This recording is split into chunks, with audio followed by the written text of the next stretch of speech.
Joining is simple. Visit basinpbs.org or call 432-563-5728. Every membership keeps us strong and keeps these stories going. There was a huge dance boom in America in like the 70s and 80s. It's all like, oh, that looks really good. And as soon as Gabe and I are there, we're like, ugh. One of the real reasons it was formed was to help regions develop actually good dancers so that you could be in a small town and have good training.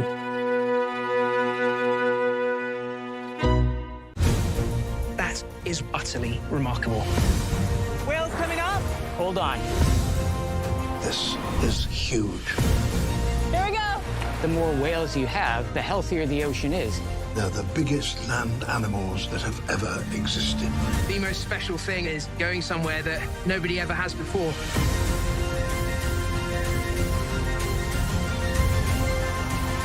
It's perfect.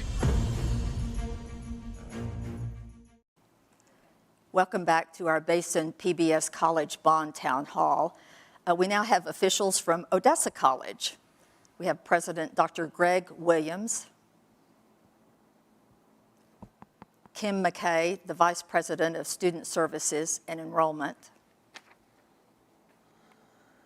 and Gary Johnson, the Odessa College Board President. Thank you all so much for joining us. We're so glad that you're here. As we did with the first segment, I'm going to start with you, Greg, and understand y'all's proposal contains 7 different projects. And if you could detail the first 2, which I believe are the Workforce Building and the Downtown Business Development Center. Yes, 7. Thank you for having us. Certainly. And thanks for being here with us tonight, to the audience and all of those who are viewing. We have 7 major projects, a lot of smaller projects within that, but the 7 major things we're trying to accomplish.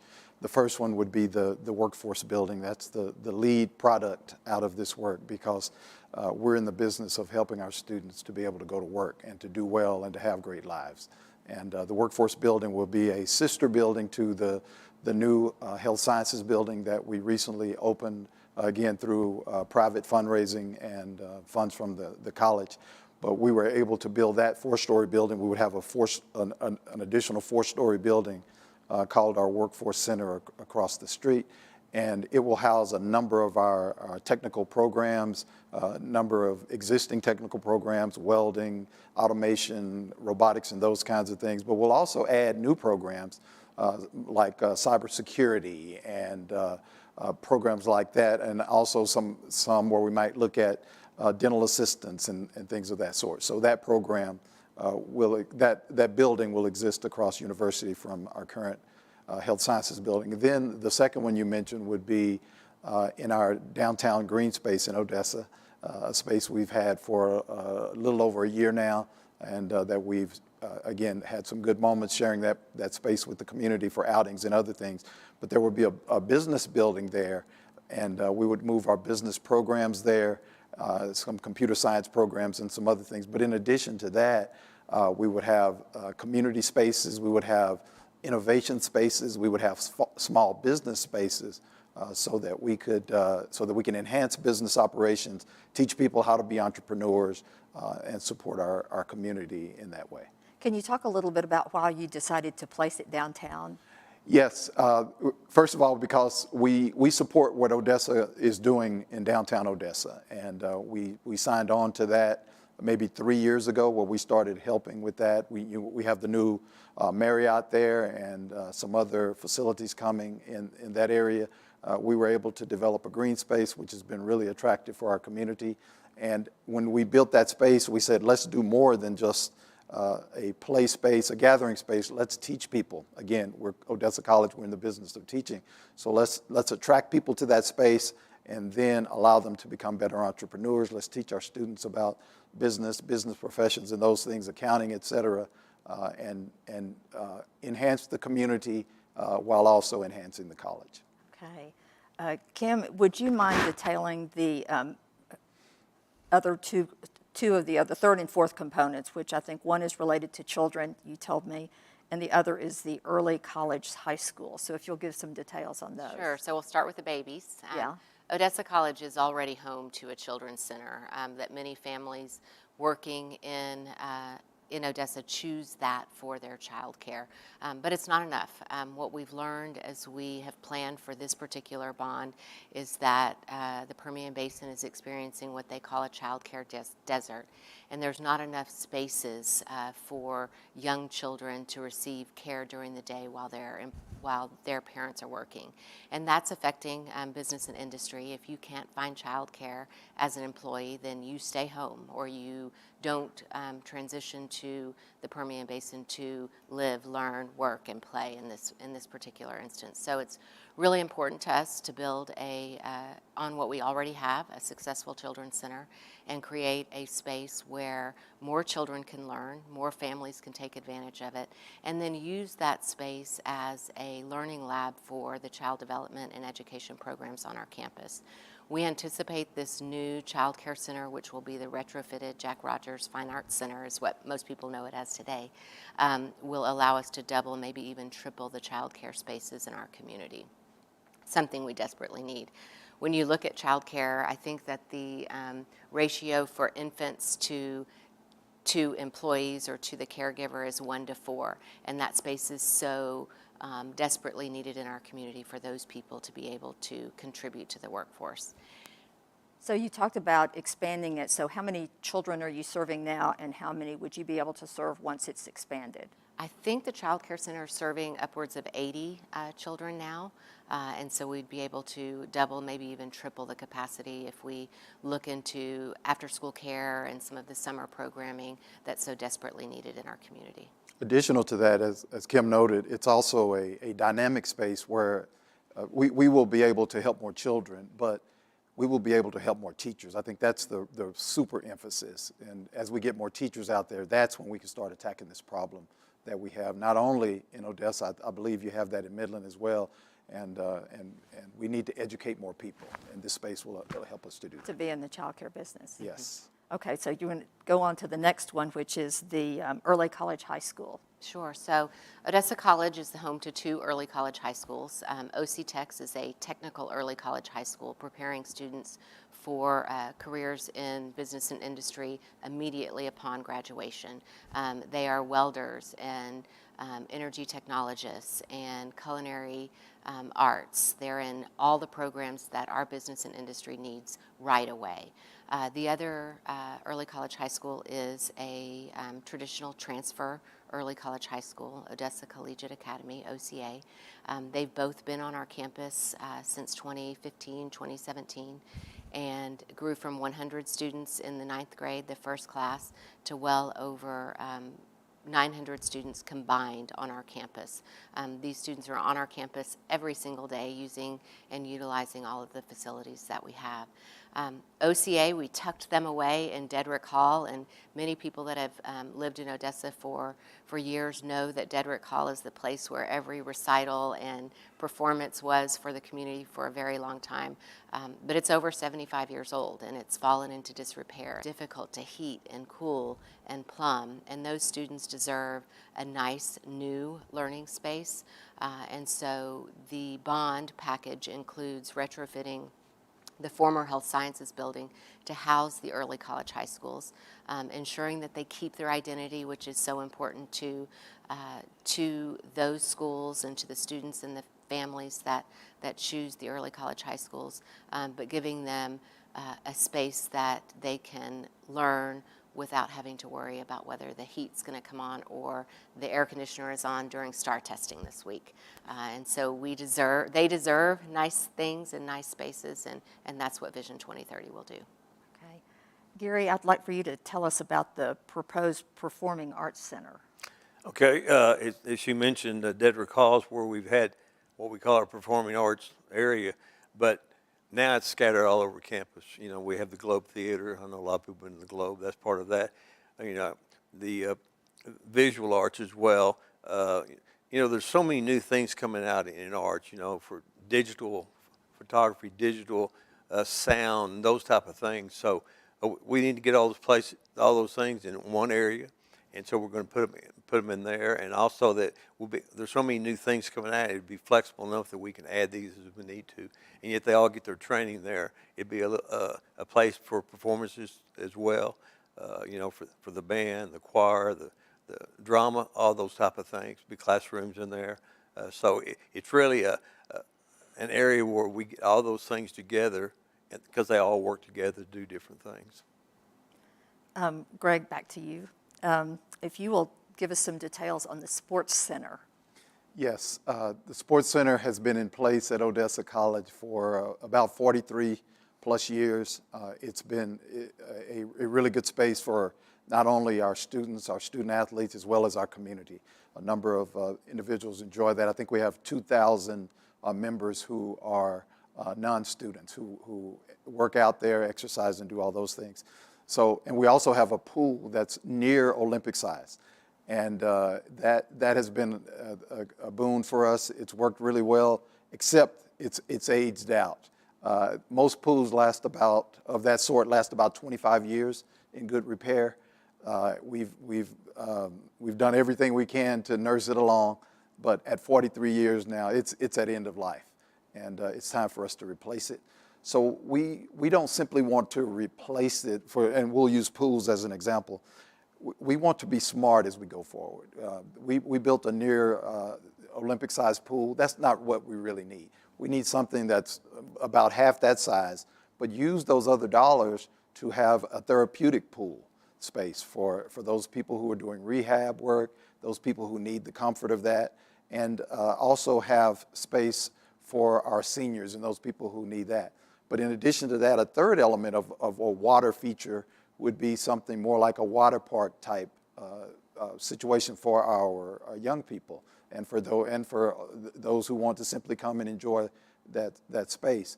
What that does is it makes it attractive. I mean, we've had a lot of people who've used the pool we have, but since it's time to move forward, we can do something that's even more attractive, more usable, and that will really enhance our community.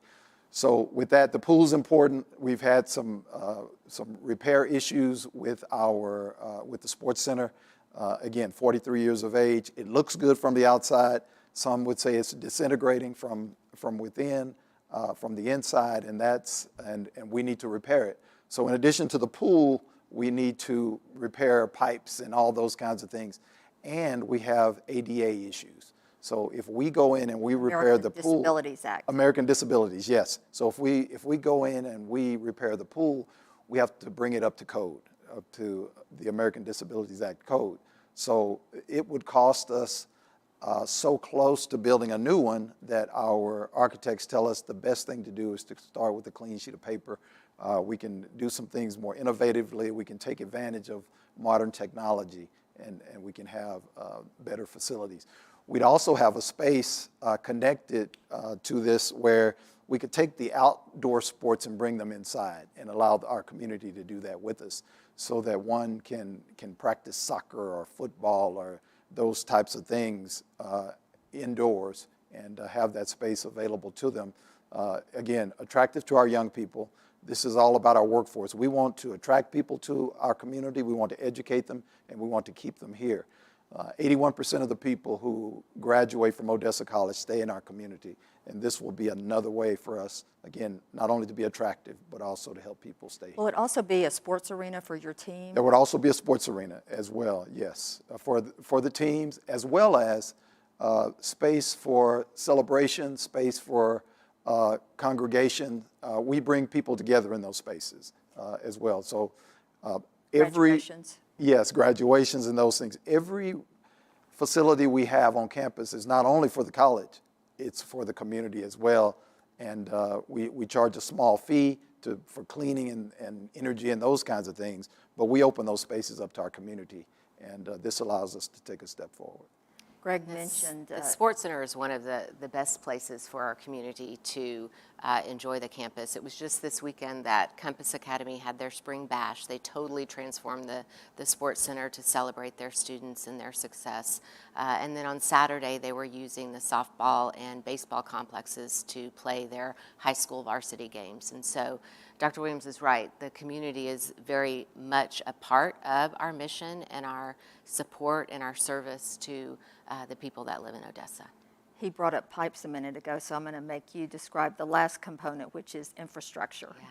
Infrastructure is so important to the college. You know, we're sitting on a campus that is over 75 years old, and while we are really good stewards of the taxpayer dollars and the tuition that we receive by allocating almost $750,000 to deferred maintenance or preventative maintenance each year, including continued investment in master planning for Vision 2030, there are things that happen on our campus that we haven't planned for or that we didn't expect. And one of the most, I guess, overt examples that we've shared with the community is that our women's basketball team was preparing to leave for the national tournament, and they were in their locker room and a sewer pipe bust right above their locker room. And so this is a group of ladies that are trying to prepare for a national championship, and essentially they were homeless. Their locker room was not usable until the season was over and the new group of student athletes came in. And so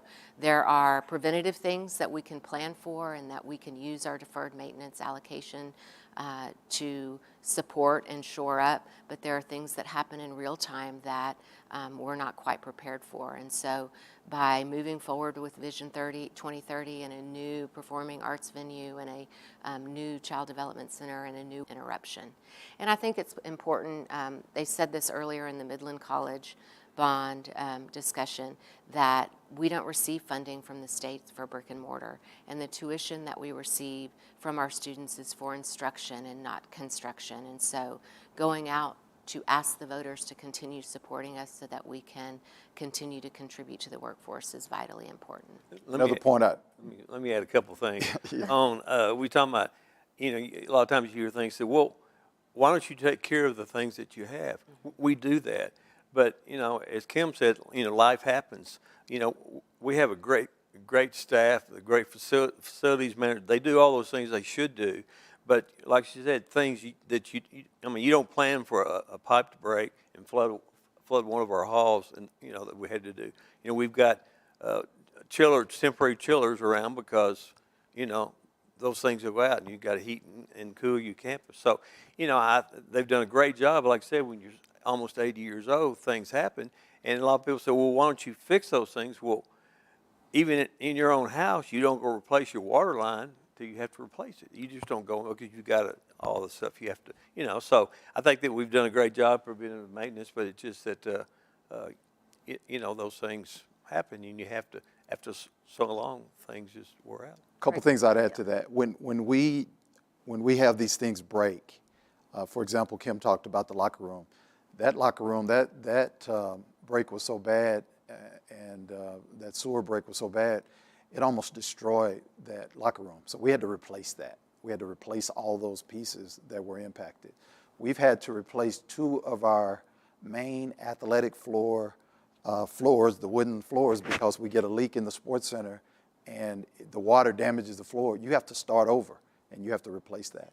And one last thing I'll mention that was brought to our attention earlier this week, I hadn't thought about it, but as temperatures start to soar to high 80s and 90s, half of our campus, as we speak, is operating on portable chillers because of our main chillers are down, and we're working around bringing those up to speed and replacing those. But half of our campus now is being cooled by portable chillers. Portable chillers.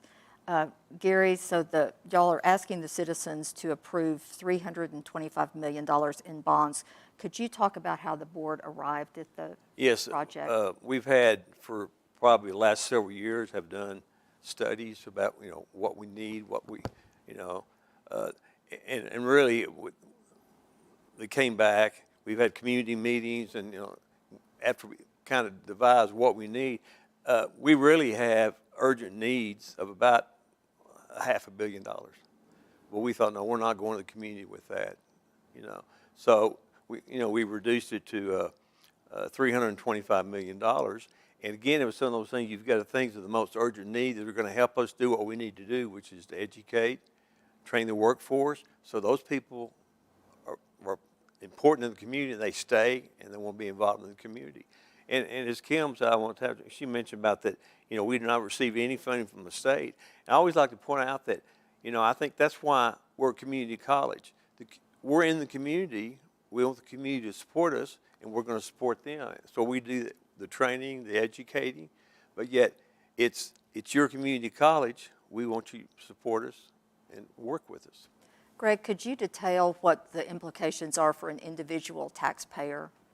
Yes, the average home or the median price for a home is about $170,000 in our community, and that person would pay a little less than $14, an additional $14 a month if this package is successful. Okay. And then I'm going to stick with you for a minute, Greg. If you will give us a little bit of history of Odessa College. When did it come to be? Odessa College came to be in 1946. So we are an older campus, as we said, almost 80 years of age, serving Odessa, and as you were reminded earlier, serving Odessa and Midland for a while, and doing a really, really good job. We've served the community for a long time. We've done workforce education. We've done academic transfer.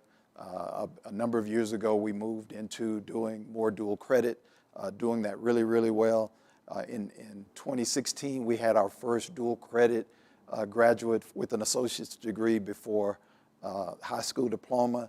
This year, we'll celebrate and graduate over 800 students in our service area with that degree and credential before they graduate from high school. We're an innovative community college. We're probably one of the most awarded community colleges in the United States. We've been top 10 in Aspen a number of times. We've won Achieving the Dream's Most Distinguished Award, and we're a leader college with them. And also, we've won 3-star awards in the last 8 years. And those awards that are given by the Texas Higher Education Coordinating Board. And you'd be hard-pressed to find any college in the state of Texas or university. Again, they go to both colleges and universities. We compete against each other for those. And you would be hard-pressed to find any college or university to have 3-star awards in the last 8 years. And how many students do you all serve in a given year? Kim, do you mind taking that one? Sure. Total students over an academic year is 16,000 students. Most community colleges report their annual enrollment, credit enrollment in the fall every year. And so for the past 2 years, we've exceeded 10,000 students taking credit classes that lead towards a high-value workforce credential or have high value in transfer. Okay, we have several Facebook questions that we have gotten over the last few days and some tonight. Odessa voters voted down the college bond last November. Why are you asking voters again? And should this bond fail, will you ask again? So who wants to take that one? I'll take that. Okay. We were really close last time, but we didn't do a good enough job of explaining it. That's what Gary and I talk about all the time. We don't feel we communicated effectively enough. But if I were to dress up and put on my best shoes and clothing and I go apply for a job and they turn me down, I'm not going to just say, okay, I'm done. I won't ever have a job again. I'm going to go back, do some more research, spruce myself up a bit, polish myself off, make some adjustments like we've done, and then I'm going to go back, because no doesn't mean no forever. No means not right now, and we want to go back to our voters and explain to them what we're talking about. We were able to refine the ask a bit, shaving off $30 million, and we think we have a very attractive package. We think we've done some really good things. Our board challenged the administration and the entire Odessa College team to be extraordinary, and we've had extraordinary results at Odessa College. We want to continue that, and again, people can decide how they want to support that or not, but if we want extraordinary, then we have to make certain decisions. Gary, maybe you want to take this one. How much is still owed on previous bonds? And will you explain why the bond shouldn't be paid off before you seek another? Facebook. I don't have the numbers exactly what. It's 52 million. 52, okay, thanks. I didn't have that. I think that it's like, I explain it this way, is that, if you own a house, and you put on your house, okay, well, why don't you go